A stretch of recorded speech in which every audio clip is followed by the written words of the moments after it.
Hello दोस्तों, हमारे constitution के भाग तीसरा फंडामेंटल राइट के बारे में बात करता है।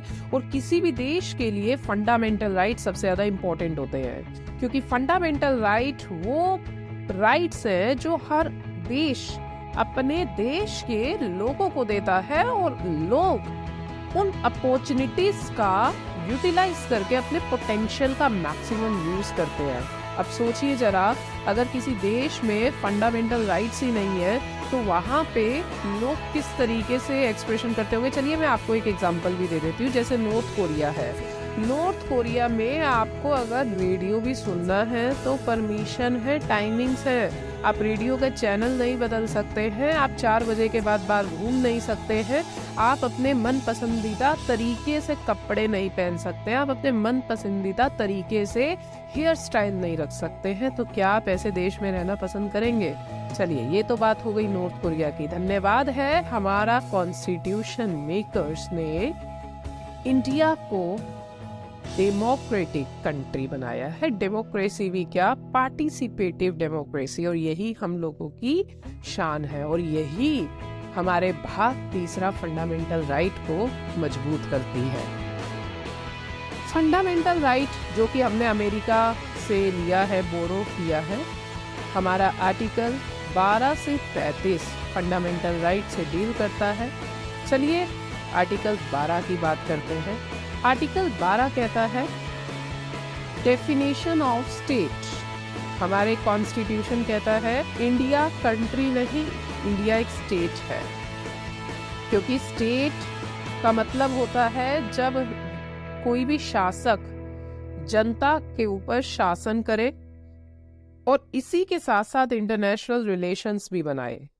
मतलब एक ब्रॉडर एस्पेक्ट है। जब हम एक कंट्री की बात करते हैं वो थोड़ा नैरो कॉन्सेप्ट है, क्योंकि कंट्री का मतलब है अपने देश के लोगों को चलाना और स्टेट का मतलब है अपने देश के लोगों का शासन करना, प्लस में अंतर्राष्ट्रीय संबंध भी बनाना, जो कि हमारे कॉन्स्टिट्यूशन के आर्टिकल 51 में भी दिया हुआ है, international peace and security. I hope आप समझ गए। तो स्टेट के अंदर हमारी central government, state government, Panchayati Raj system, ये सब आते हैं, परंतु जुडिशरी सिस्टम नहीं आता है।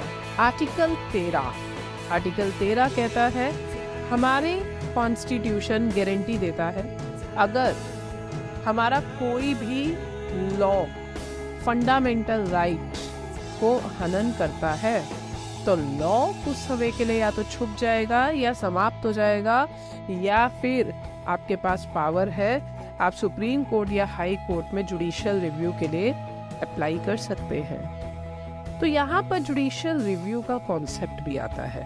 And now the next thing is, आखिर ये जुडिशियल रिव्यू है क्या? जुडिशियल रिव्यू का मतलब है जब कोई कानून बना हुआ है और वो कानून देश के लोगों के मौलिक अधिकार का उल्लंघन कर रहा है या अनकॉन्स्टिट्यूशनल है, तो कोई भी व्यक्ति हमारे देश का पिटीशन फिल कर सकता है सुप्रीम कोर्ट में और हाई कोर्ट में। पिटीशन फिल करने के बाद कोर्ट में कॉन्स्टिट्यूशनल बेंच बैठता है और उस बेंच के द्वारा निर्णय लिया जाता है कि बना हुआ कानून कॉन्स्टिट्यूशनल है कि नहीं है। अगर नहीं है तो उस कानून को नल एंड वॉइड डिक्लेयर कर दिया जाता है, मतलब उसे खारिज कर दिया जाता है। ये सुंदरता है हमारे कॉन्स्टिट्यूशन की। तो आज आर्टिकल 12 आपको समझ में आ गया, आर्टिकल 13 समझ में आ गया। आगे की वीडियो में हम आर्टिकल 14 के बारे में चर्चा करेंगे। इसी तरीके की शॉर्ट वीडियो में आप लोग बने रहने के लिए शेयर व सब्सक्राइब करना मत रोकिएगा। Thank you.